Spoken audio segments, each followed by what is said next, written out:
Hello, everyone. My name is Joe Torre. I'm an investment counselor here at Real Wealth Network. And today we're going to talk about 1031 exchanges.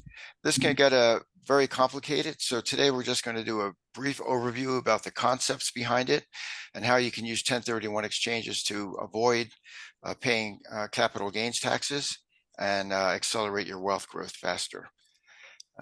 Rather than try to do this on my own, today I brought in the heavy guns. We have Dino Champagne from Asset Preservation, and she's going to walk us through how the 1031 exchange works.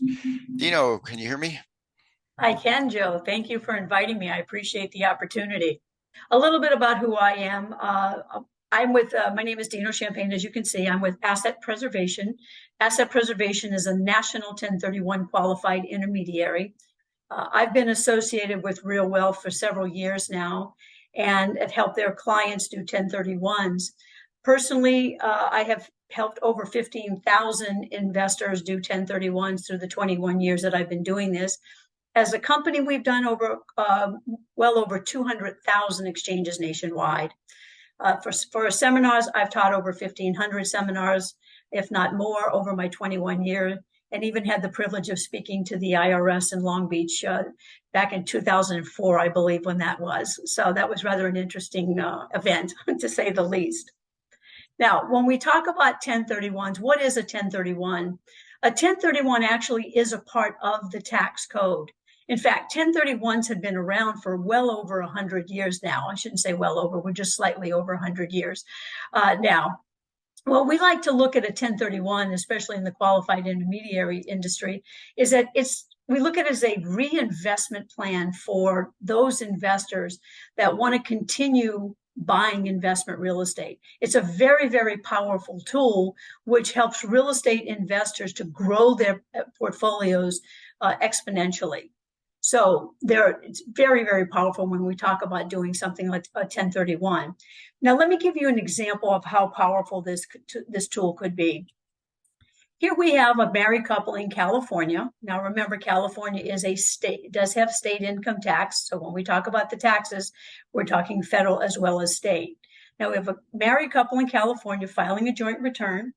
They're going to sell an investment property that they've owned for around 5 years. They want to take that property and go off and buy additional property in, say, other parts of the country. The sales price for that particular property is $400,000, and then their purchase, what they originally paid after all the adjustments to the basis of the property was $200,000. They would be looking at gain of around $200,000, and their tax liability is estimated to be somewhere around $60,000. Now, remember, that's both state and federal. Now, here's some guidelines. So if we have a sale price of $400,000, the adjusted basis, which is all the adjustments your accountant will do to determine your gain, say this in this example here, it's $200,000. The capital gain is $200,000. So if they were going to pay taxes, if their tax liability is somewhere around $60,000, at the escrow level, after paying the closing cost and paying off the loan that they had on the property, they would have approximately $120,000 to reinvest. So if they're not doing a 1031, that means they have $120,000 to put down, and they could possibly buy maybe two $250,000 properties. Now, if the investor wanted to do a 1031, they would have roughly $180,000 to put down, because they're not paying that $60,000 in taxes. In this example here, the investor theoretically could buy 3 investment properties. So you can see how when you're doing a 1031, the investor can grow their portfolio. It is a tax-deferred transaction, so you have to keep that in mind. But it's really a very, very powerful tool for those folks that want to continue investing. Now, the IRS giveth, and they say, okay, well, we're going to allow you as an investor, to defer those taxes. But there's going to be some rules that you have to comply with. So there are 4 basic rules to doing a 1031. The first rule would be the property qualifications. So the property that's being sold must be property that's been held for investment, or if you operated your business out of.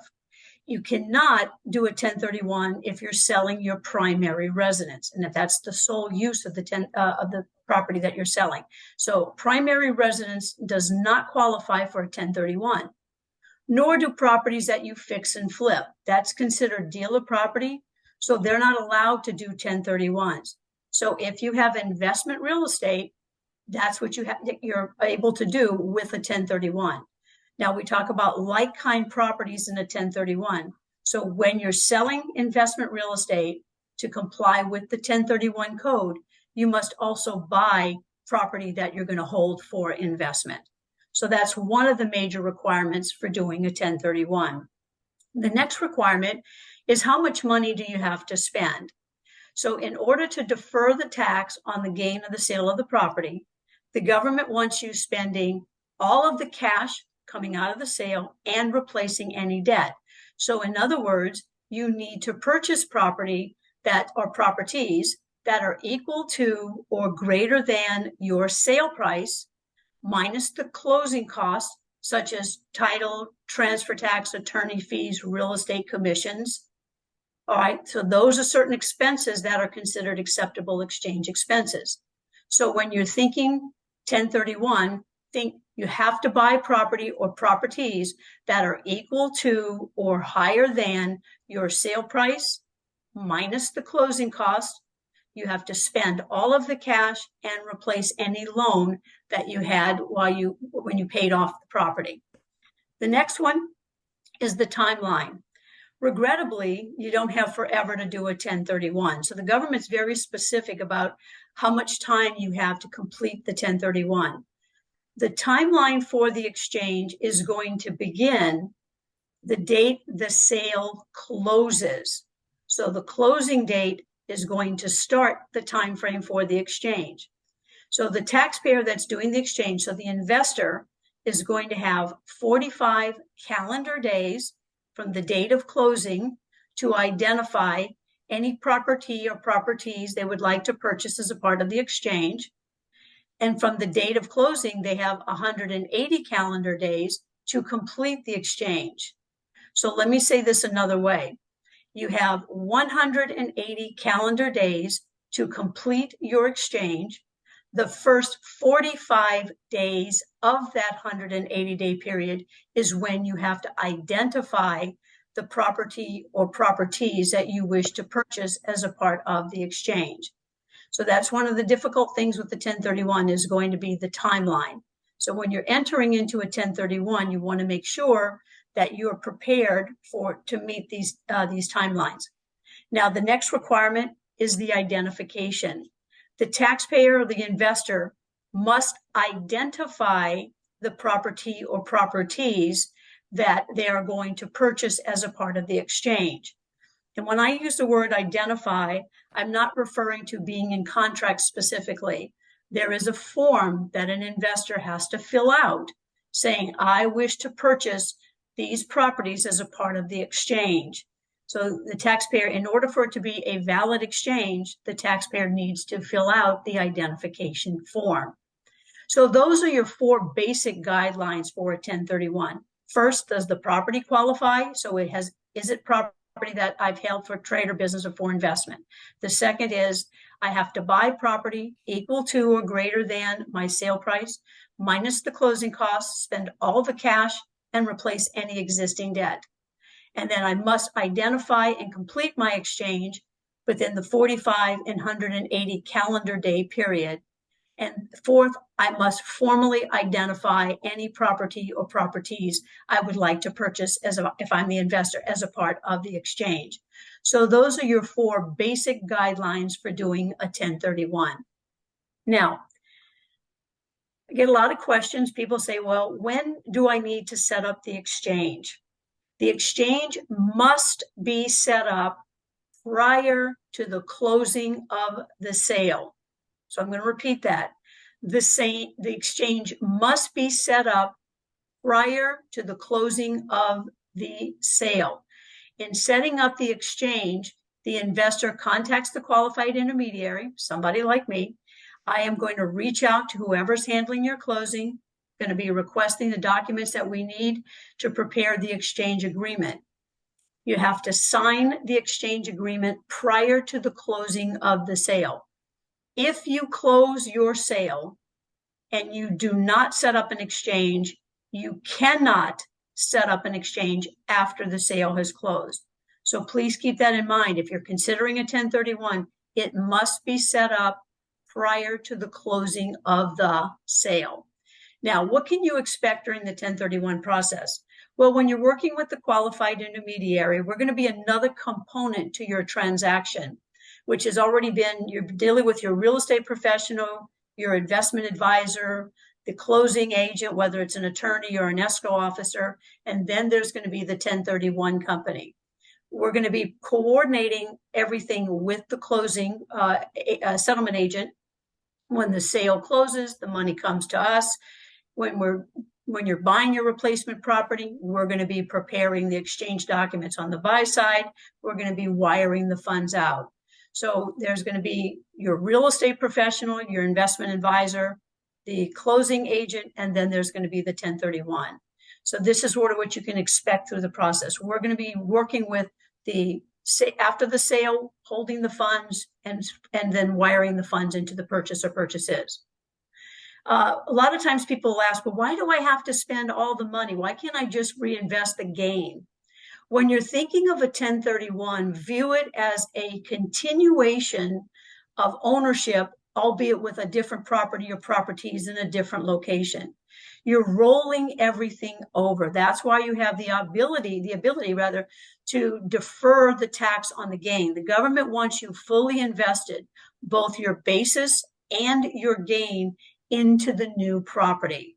So that's one of the criteria for the 1031. So that's why you have to spend all of the cash coming out of the sale and replace the debt. Now, another times people will say, well, is there ever a time where I can take any funds, and do a partial exchange? And the good news is it's not an all or nothing system. So if you're in a situation where you want to keep some cash out of the transaction, you can do that. You just have to be prepared that you are going to pay tax on that portion. So this is, the 4 basic questions. When do I set up an exchange? Must be set up prior to the closing of the sale. You're working hand in hand with your real estate investment counselor. You're working with the 1031 through the process of the exchange. Again, remember that you need to spend all of the cash, replace any existing debt in order to achieve full tax deferral. And if you wanted to, you could do a partial exchange. So this is the highlight of a 1031. If you have any questions about the 1031 process, here's my contact information. More than happy to answer any questions. Again, this is just to give you a broad overview of 1031s. Everybody's situation is going to have some slight nuance to it. Great. Well, thank you very much, Dino. Just for the viewers, I personally have done 4 or 5 1031s with Dino, and they all went very smoothly. So I recommend her highly. I just wanted to reiterate one point that Dino made about the compounding effect of deferring taxes. So in her example, because you could defer taxes, instead of buying 2 properties, you could buy 3. Well, that's powerful over time because you could sell 1 property and buy 3. 10 years later, sell 3 properties and buy 9. 10 years after that, sell 9 properties and buy 27.